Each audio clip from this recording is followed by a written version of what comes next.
मित्रों, आज हम बात करेंगे उन स्त्रियों की जिनके भाग्य में पुत्र की प्राप्ति नहीं होती है और जिन्हें पूरा जीवन निसंतान ही रहना पड़ता है। साथ ही हम जानेंगे उन कार्यों के बारे में जिन्हें एक पतिव्रता स्त्री को अपने जीवन में कभी नहीं करना चाहिए ताकि उसे पुत्र की प्राप्ति हो सके। एक समय की बात है जब माता लक्ष्मी भगवान विष्णु से मिलने पहुंची। माता लक्ष्मी ने भगवान विष्णु से कहा, प्रभु, आज मैं आपसे 3 प्रश्नों का उत्तर जानने आई हूं। भगवान विष्णु ने कहा, हे देवी, तुम निश्चिंत होकर अपने तीनों प्रश्न मुझसे पूछो, मैं अवश्य ही तुम्हारे प्रश्नों का उत्तर दूंगा। माता लक्ष्मी ने पहला प्रश्न किया, प्रभु, वह कौन सी स्त्री है जिसके भाग्य में पुत्र की प्राप्ति नहीं होती और जो अपना पूरा जीवन निसंतान रहकर बिताती है? फिर माता लक्ष्मी ने दूसरा प्रश्न किया, वह कौन सी स्त्री है जो समय से पहले ही विधवा हो जाती है और बिना पति के दुखी जीवन बिताती है? और तीसरा प्रश्न पूछा, वह कौन सी स्त्री है जो पति के होते हुए भी दुखी जीवन जीती है और कभी सुख की प्राप्ति नहीं कर पाती? भगवान विष्णु ने माता लक्ष्मी के प्रश्नों को ध्यानपूर्वक सुना और कहा, हे देवी, मैं तुम्हें एक कथा सुनाता हूं। इस कथा को ध्यान से सुनना, इससे तुम्हें सभी प्रश्नों के उत्तर मिल जाएंगे। माता लक्ष्मी ने कहा, प्रभु, कृपया कथा सुनाइए, मैं ध्यानपूर्वक सुनूंगी। भगवान विष्णु कथा सुनाते हुए कहते हैं, एक समय की बात है, एक गांव में एक सेठ रहता था जिसके 2 बेटे थे। दोनों बेटों की शादी हो चुकी थी। सेठ और उसकी पत्नी का स्वभाव बहुत ही दुष्ट था। सेठ का बड़ा बेटा और उसकी पत्नी भी दुष्ट स्वभाव के थे, जबकि छोटा बेटा और उसकी पत्नी बहुत ही अच्छे स्वभाव के थे। छोटी बहू अकेले ही घर का सारा काम करती थी, सबके कपड़े धोती थी, लेकिन सेठ और बड़े बेटे की पत्नी हमेशा उसका अपमान करती रहती थी। कथा आगे बढ़ाते हुए भगवान विष्णु कहते हैं, सेठ की बड़ी बहू को एक बेटा था, जबकि छोटी बहू को एक बेटी थी। सेठ की पत्नी हमेशा अपनी छोटी बहू को उसकी बेटी के कारण ताने मारती रहती थी। फिर भगवान विष्णु ने कहा, हे देवी, अब मैं उस सेठ की छोटी बहू की कहानी विस्तार से समझाता हूं, ताकि तुम्हें तुम्हारे पहले प्रश्न का उत्तर मिल सके कि वह कौन सी स्त्री है जिसके भाग्य में पुत्र की प्राप्ति नहीं होती है। सेठ की पत्नी बहुत ही दुष्ट स्वभाव की थी और इसी कारण घर के सभी लोग उससे परेशान रहते थे। वह अपनी छोटी बहू को भी बहुत तंग करती थी और उसे परेशान करने में उसे बहुत आनंद आता था।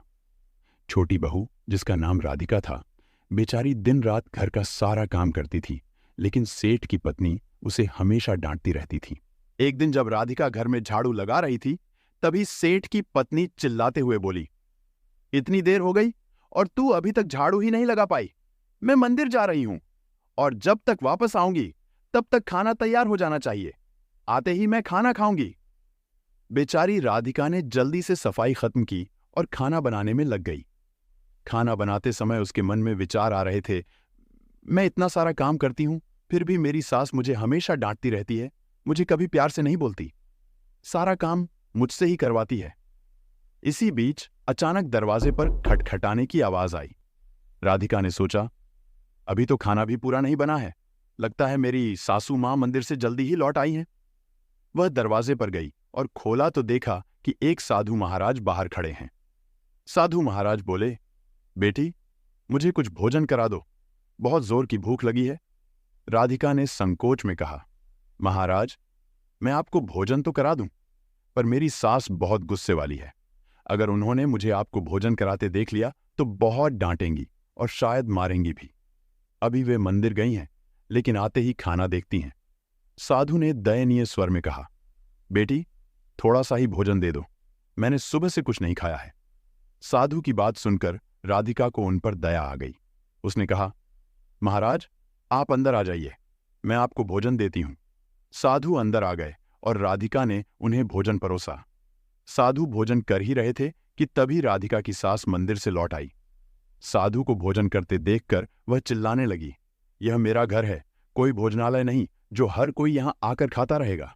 तूने इस साधु को भोजन क्यों दिया? क्या अन्न मुफ्त में आता है जो हर किसी को अपने घर में खिलाती रहे? गुस्से में उसने साधु को धक्का देकर घर से बाहर निकाल दिया और उनके भोजन को भी उठाकर बाहर फेंक दिया। फिर राधिका पर बरसते हुए बोली, तूने इस साधु को भोजन क्यों कराया? अन्न कितना महंगा आता है, तुझे पता भी है। अब घर के लोग क्या खाएंगे? राधिका ने डरते हुए कहा, सासू माँ, साधु बहुत भूखे थे, इसलिए मैंने उन्हें भोजन दे दिया, और मैंने उन्हें अपने हिस्से का भोजन दिया है, इसलिए आज मैं खाना नहीं खाऊंगी। इतना गुस्सा क्यों करती हो? मैंने उन्हें सिर्फ अपने हिस्से का खाना दिया है। यह सुनकर उसकी सास का गुस्सा और बढ़ गया। उसने राधिका को भी धक्का मारकर घर से बाहर निकाल दिया और बोली, जा, अब तुझे भी इस घर में रहने की जरूरत नहीं है, और अब कभी मेरे घर में कदम मत रखना। फिर राधिका दरवाजे पर बैठकर रोती रही, पर उसकी सास ने दरवाजा नहीं खोला। मजबूर होकर राधिका ने सोचा कि अब उसे अपने मायके जाना ही पड़ेगा। राधिका भूखी प्यासी मायके के लिए निकल पड़ी और रास्ते में एक घना जंगल पड़ा। चलते चलते अचानक बारिश शुरू हो गई। बारिश से बचने के लिए वह जंगल में एक पेड़ के नीचे बैठ गई, लेकिन बूंदें उस पर गिरती ही रहीं और वह भीगने लगी। तभी उसकी नजर एक और बड़े पेड़ पर पड़ी, जो घना था और बारिश से उसे कुछ राहत दे सकता था। राधिका वहां जाकर बैठ गई और रोने लगी। उसी समय एक संत वहां से गुजरे। उन्होंने राधिका को रोते देखा और पूछ बैठे, बेटी, तुम क्यों रो रही हो? राधिका ने संत को अपनी पूरी आप बीती सुना दी।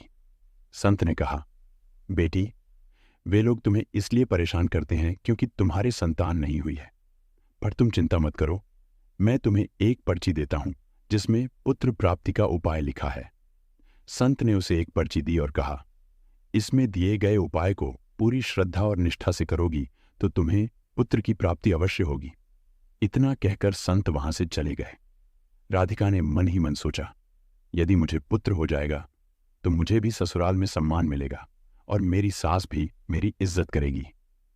तभी बारिश रुक गई। उसने संत द्वारा दी गई पर्ची खोली और पढ़ने लगी। उसमें लिखा था, पुत्र प्राप्ति के लिए स्त्री को अपने पति के बाईं ओर सोना चाहिए। मासिक धर्म के पहले 4 दिन पति पत्नी के मिलन से बचना चाहिए, क्योंकि इससे पुरुष को रोग प्राप्त होता है। मासिक धर्म के 5वें दिन मिलन से कन्या की प्राप्ति होती है, 6ठे दिन मिलन से पुत्र की प्राप्ति होती है और 7वें दिन मिलन से बांझपन हो सकता है। मासिक धर्म की 10वीं रात्रि में मिलन करने से अतिश्रेष्ठ पुत्र की प्राप्ति होती है। इन सभी बातों को पढ़कर राधिका ने मन ही मन फैसला किया कि अब वह इसी जंगल में रहेगी और पर्ची में लिखे निर्देशों का पालन करेगी।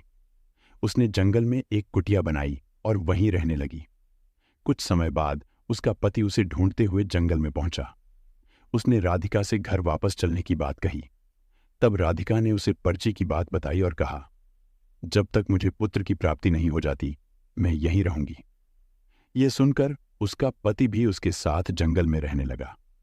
फिर मासिक धर्म के समय राधिका ने पर्ची के अनुसार 10वीं रात को अपने पति के साथ मिलन किया और वह गर्भवती हो गई। फिर सुबह स्नान करके राधिका पूजा पाठ में बैठी हुई थी। उसी समय उसका पति लकड़ी काटने के लिए जंगल में चला गया। तभी अचानक भयंकर तूफान आ गया, जिससे उनकी झोपड़ी उड़ गई और जोरदार बारिश होने लगी। बारिश से बचने के लिए राधिका फिर उसी बड़े पेड़ के नीचे जा बैठी, जिसके ऊपर 2 राक्षसियां रहती थीं, जो इस समय बाहर गई हुई थीं। कुछ देर बाद दोनों राक्षसियां वापस आईं और पेड़ पर आकर बैठ गईं। राधिका उन्हीं की जड़ के पास बैठी थी, पर दोनों राक्षसियों को इसका कोई अंदाजा नहीं था। एक राक्षसी ने दूसरी से कहा, चलो सोने के टापू पर चलते हैं। दूसरी ने पूछा, पर वहां जाएंगे कैसे?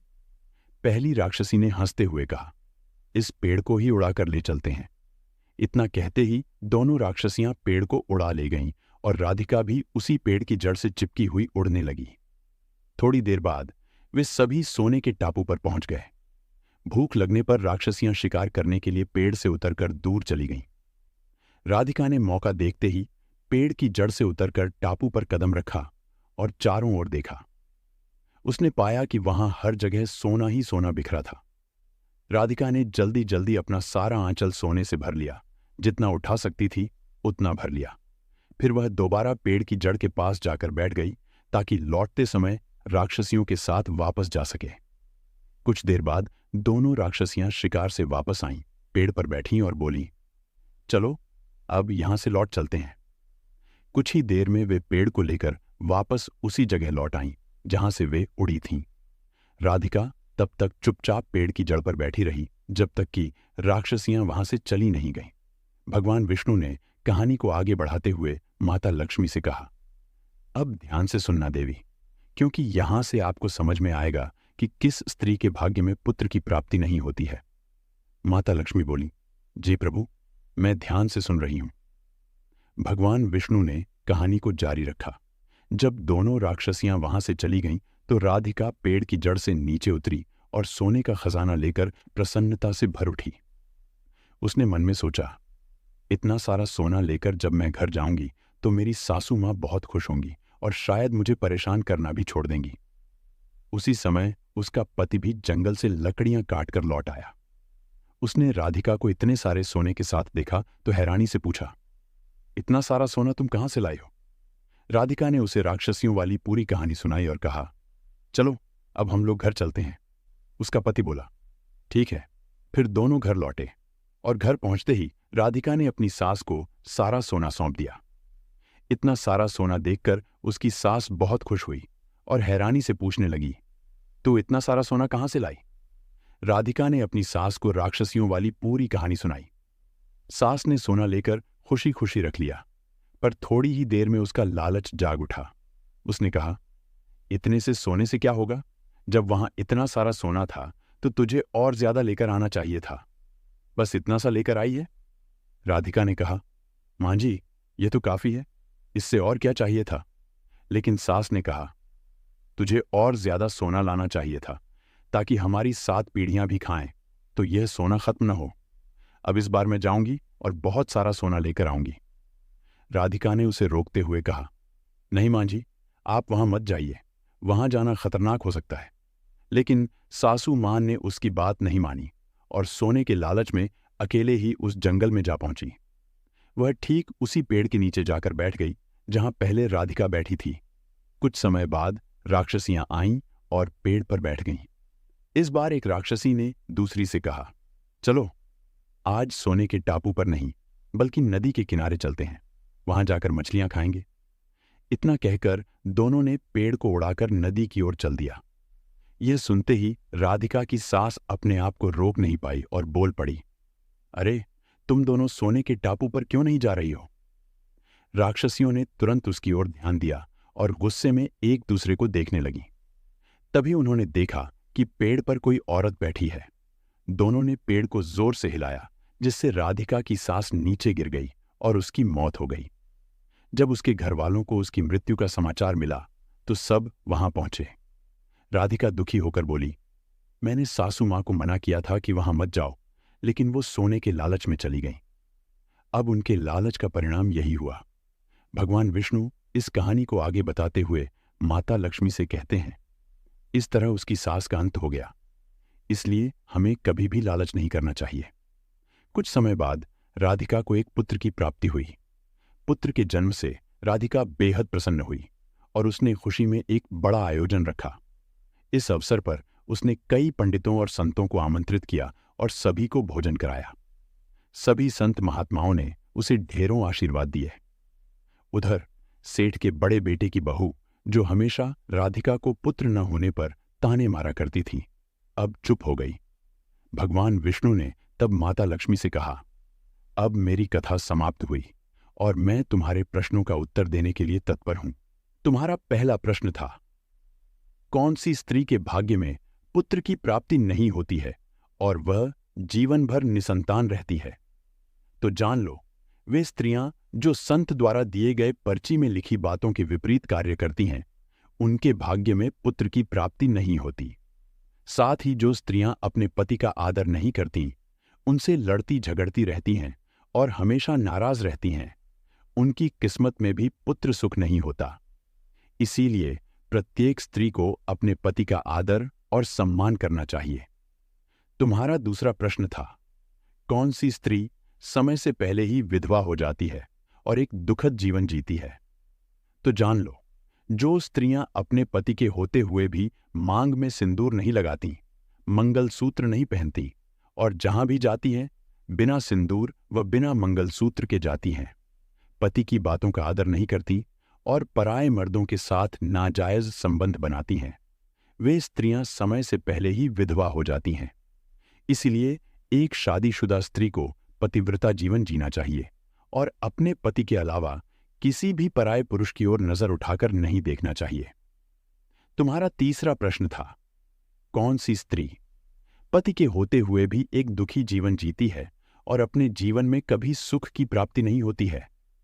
तो जान लो, वे स्त्रियां जो सुबह देर तक सोती रहती हैं, 8 बजे से 9 बजे के बाद उठती हैं, बिना स्नान किए भोजन बना देती हैं और पूजा पाठ नहीं करती, वे दुखी जीवन जीती हैं। साथ ही जो बिना पति की आज्ञा के कहीं भी चली जाती हैं और उनकी बातों का मान नहीं करती, उनके जीवन में कभी सुख का अनुभव नहीं होता। इसीलिए एक पतिव्रता स्त्री को चरित्रवान होना चाहिए और सुबह उठकर स्नान करके पहले पूजा पाठ करना चाहिए, फिर भोजन तैयार करना चाहिए। इससे घर में सुख शांति आती है और माता लक्ष्मी की कृपा भी बनी रहती है। मित्रों, आपको यह कथा कैसी लगी हमें कमेंट करके जरूर बताएं। और हाँ, अगर आपको हमारी यह कथा अच्छी लगी हो तो प्लीज़ हमारे चैनल पूजा मंत्रा को सब्सक्राइब करें, वीडियो को लाइक करें और शेयर करना न भूलें। बोलो जय माता लक्ष्मी की।